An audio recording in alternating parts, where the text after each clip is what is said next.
Eder, Mek, Pallister. Noi tutti non vediamo l'ora che la nuova procura, chiamiamola così, comincia in qualche maniera a mettere a punto quei famosi 25 punti che devono essere chiariti e appena dopo potranno andare avanti probabilmente le indagini, perché 25 non sono pochi e riguardano tutti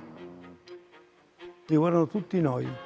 Ricordare Liliana è sempre un'esperienza commovente. Ma non posso non farlo quando penso che lui parla, anzi, ma io l'ho già detto più volte, lo ripeto, lui non poteva non essere conscio, e probabilmente lo era, recita perciò, che Liliana l'aveva persa già da tanti anni, tanti vuol dire almeno 5, forse 7.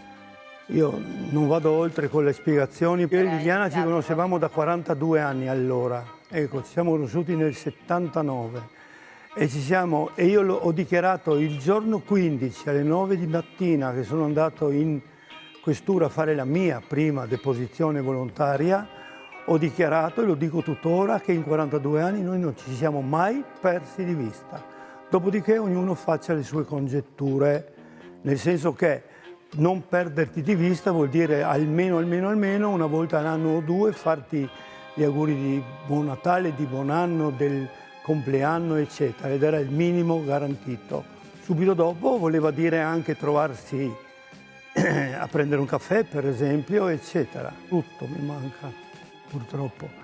Se quando penso non può non venirmi il magone, che con lei vicino, lei intanto a quest'ora potrebbe essere viva, avrebbe coronato il suo sogno, perché me lo ha detto, dichiarato pochi giorni prima. Io le ho detto: guarda che io sono avanti con gli anni, ti precedo di 20 circa, per cui ti duro poco, e lei mi ha detto letteralmente, non si può non commuoversi a queste parole, lei me l'ha detto: ma se io riesco a stare con te 6 mesi ho coronato il sogno della mia vita.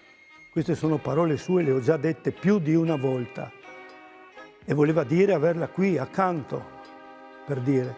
E non è escluso, come ho già detto, perché poteva benissimo esserlo, e a quest'ora avremmo potuto essere marito e moglie, in parole povere. Ma lei era qui con me. E allora io non ho passato una notte che sia una, da quel maledetto, stramaledetto 14 dicembre, che sia passata indenne. Senza il pensiero più a lei che al dormire, avrò dormito in tutto una media di 3-4 ore a notte, eccetera. Per cui questa è la mia vita da 3 anni in qua, con lei sempre attaccata, sempre avanti.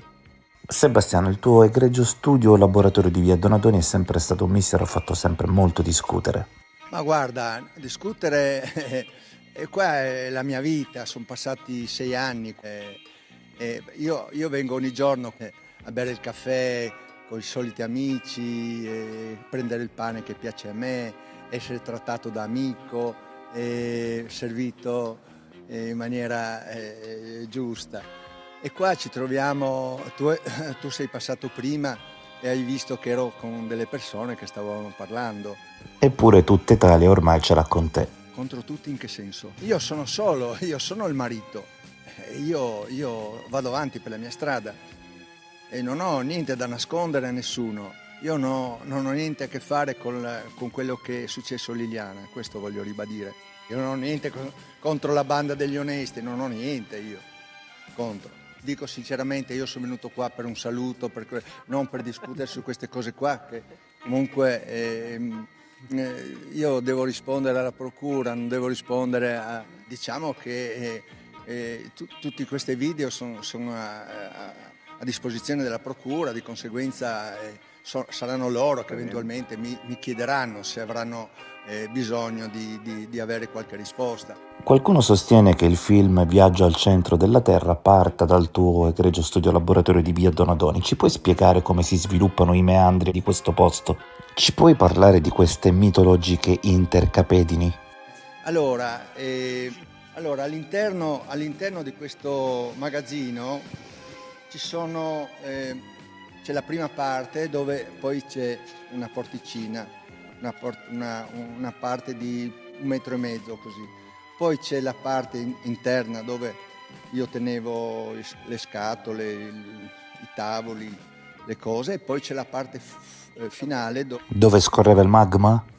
avevo le mole, l'acqua e queste cose qua, perché la fase di lavorazione dei coltelli non è solo la molatura, ma anche la pulitura, la lavatura delle lame, l'asciugatura, sono tutte cose molto, molto, molto importanti queste. La parte interna del studio praticamente non c'è quasi campo, qua sì, io infatti se avevo qualcosa di importante da aspettare, qualche telefonata oppure qualcosa, tenevo il telefono qua, ecco sì, tutto qua. La leggenda dice che ogni 500 anni, allo scoccare del 14 dicembre, ci sia una mattina in cui quel telefono non prende. Questo lo diranno gli inquirenti, vedremo quello che eventualmente, se sarà bisogno, penso che abbiano comunque verificato, perché sono stati qua 100 volte. Secondo te Claudio Sterpin non ha mai rispettato veramente Liliana? Sì, questo è vero. Io chiedo rispetto per Liliana e resto, ognuno dica quello che vuole, per carità. Dopo magari qualcuno dovrà rispondere. Io infatti ieri ero nello studio di Alice e Paolo Bevilacqua, che sono i miei avvocati, e ne abbiamo parlato di questo.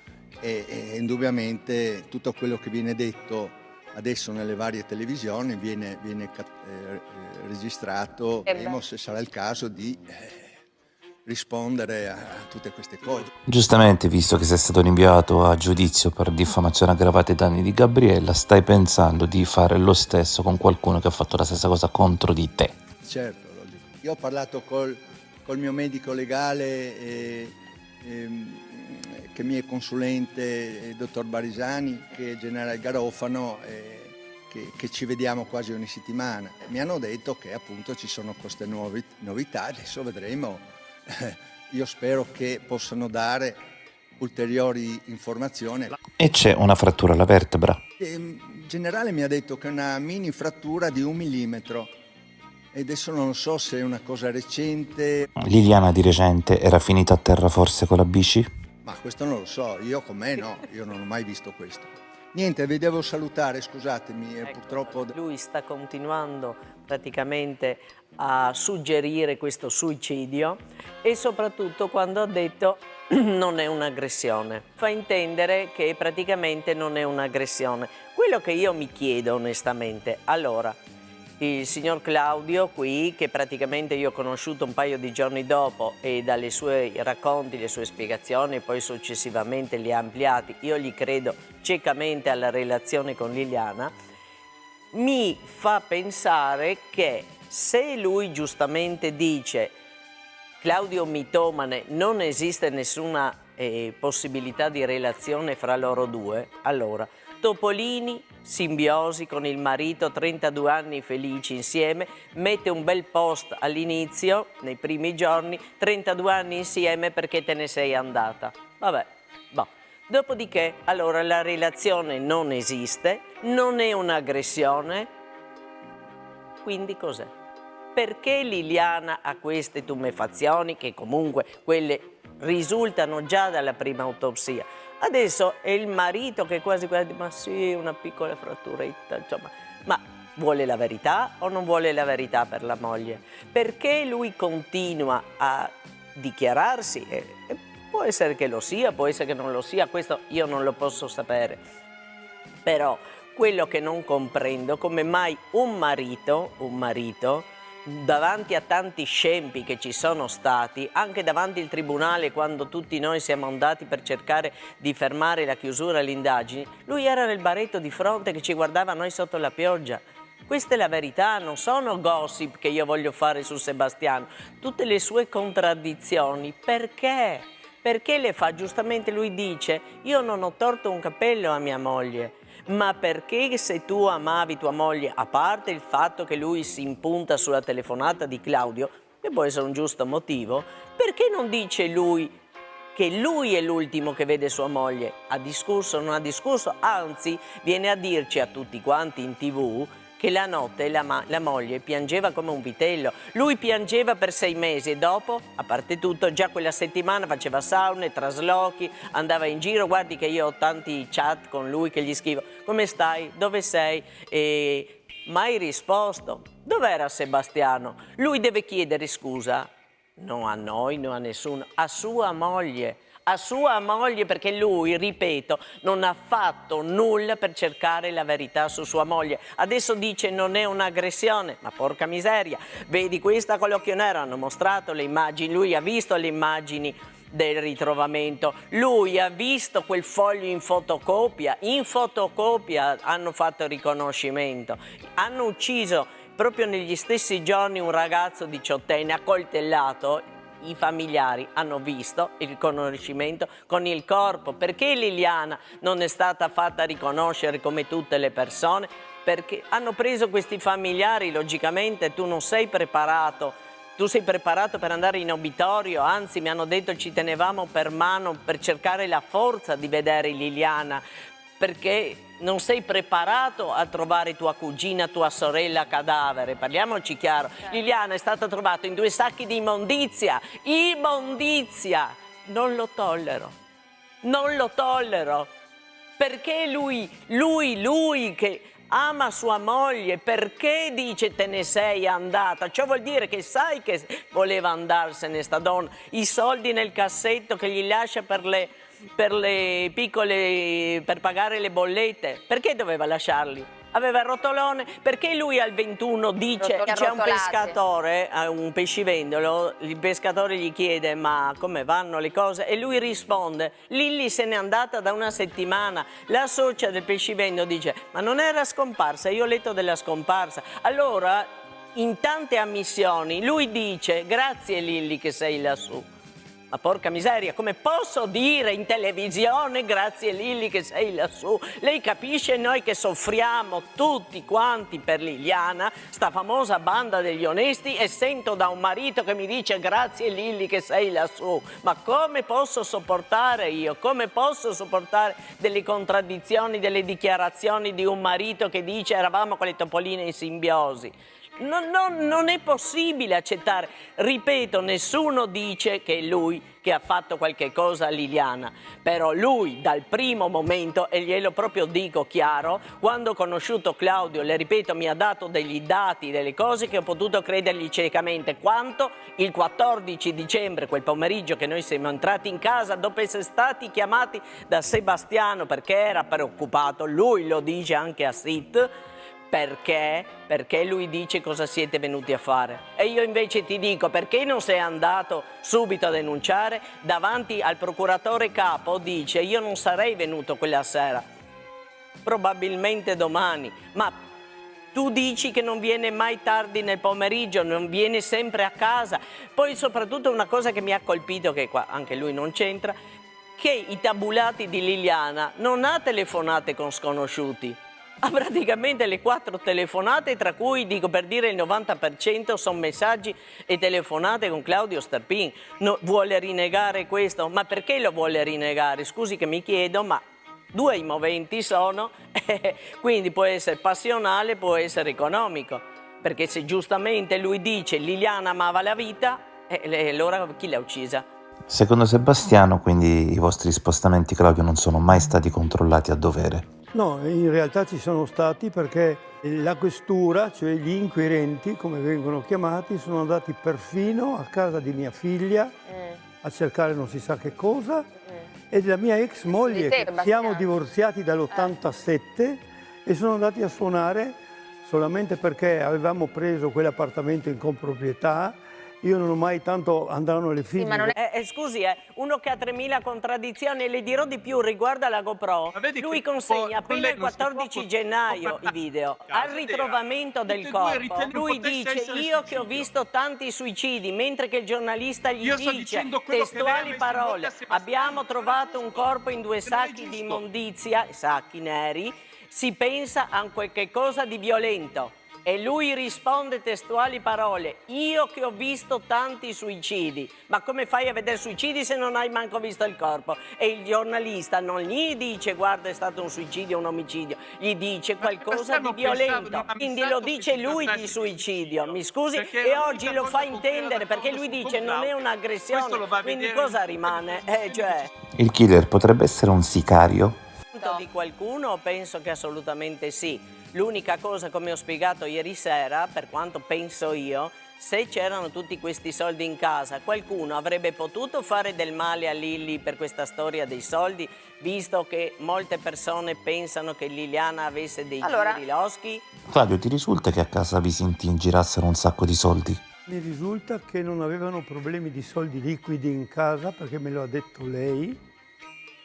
Per dire, perché io quando lei diceva, mi ha detto non posso, non voglio lasciare perché lei per troppo amore, chiamiamolo così, ma non verso Sebastiano, verso il mondo, verso se stessa, come mentalità si intende, non voleva lasciarlo, parole sue testuali, in braghe di tela. E io ho interpretato queste parole come il fatto che se lei manca col suo contributo in denaro, perché aveva una bella pensione, pagava lei l'affitto, le bollette. Insomma, pagava tutto lei. Almeno queste spese sì. Ma dopo invece andando avanti, perché noi abbiamo parlato delle nostre cose. Claudio, ti risulta che a casa Visintin girassero un sacco di soldi? Ha detto, ha dichiarato, no, di soldi non c'è, di soldi liquidi in casa non ci sono problemi. Non ha fatto numeri, però sono stati visti e dalla polizia e da Gabriela stessa una testimonianza arrivava anche da Laura di l'amica carissima, dove lui, lo ha dichiarato lei, ora non c'è più purtroppo, che gli ha portato perché gli custodisse 20.000 euro, un rotolone, era rotolo, soldi liquidi non mancavano. Liliana percepiva una pensione di 1.700 euro e aveva 50.000 circa sul conto. Quello che io volevo intendere ieri sera, che i soldi erano in casa. Quindi 2 abitavano in quella casa. Però diciamo che il marito, adesso che Liliana non c'è più, è a conoscenza di questo, perché lui nella sua denuncia di allontanamento volontario scomparsa, che non si è capito, ma questa è roba di inquirenti, che non so come hanno trattato quella denuncia, il fatto è che lui dice Liliana non si è presa soldi con sé, perché dove li conserviamo, come dire, non sono stati toccati. Quando noi siamo arrivati là, che abbiamo aperto, abbiamo visto intanto una busta che c'erano circa 3.000 euro in questa busta, anche un tipo 700-800 fatti con un fermaglietto. Sai quando devi pagare qualche cosa già preparato? Poi lei ha dato 1.600 euro al fratello alcuni giorni prima dicendo abbiamo troppi soldi in casa. Perché lui ha detto non ti ho chiesto niente, ma dice tieni a mo' già perché abbiamo troppi soldi in casa. Dopodiché Sebastiano ci mostra questo rotolone di soldi e nei giorni dopo lui ci vuole dare circa 10.000 euro. Questo dice lui. Ma lei già mi sta parlando, facendo 2 conti. Ma loro stavano al piano terra, poi. Claudio, il giorno della riesumazione eri presente. Questa cosa ha fatto impazzire Sebastiano. Ma perché sei andato? Io avevo tanto più titolo di Sebastiano di vedere Lilli in quel momento, perché lui lo sa benissimo. E se fosse solamente un poco onesto con se stesso lo metterebbe in diretta. Lui non era più marito di Liliana da tanti anni. Tanti, io dico almeno 5 per non dire di più, motivo per il quale tutto quello che lui racconta del suo matrimonio con Liliana io gli credo, ma fino a 5 o più anni prima della sua scomparsa. Nel momento in cui Lilli è scomparsa, lui era fuori gioco da anni e ci sono un sacco di testimonianze. Quindi Liliana voleva lasciare via Verrocchio? Certo, è lampante. Indipendentemente da dove arrivavano tanti liquidi, con la pensione di Liliana potevano essere spesi ufficialmente. Cioè lui ha cambiato biciclette, teleobiettivi, eccetera, di diverse tante migliaia di euro. Può scusare in nero l'acquisto di quelle cose. Con la pensione di Liliana sì. Questa è la differenza sostanziale. Il signor Sterpin si autodenuncia, va di sua volontà in questura, presenta il suo telefono che ringraziando Dio gli inquirenti gli fanno i screenshot di alcune telefonate, messaggi, quello che risulta, Sì. perché poi risulterà che nel telefono di Liliana le chiamate che fa lui nel telefono sono state cancellate. Grazie. Chi le ha cancellate? Liliana? Grazie. Ehi, non dimenticare di iscriverti a questo canale.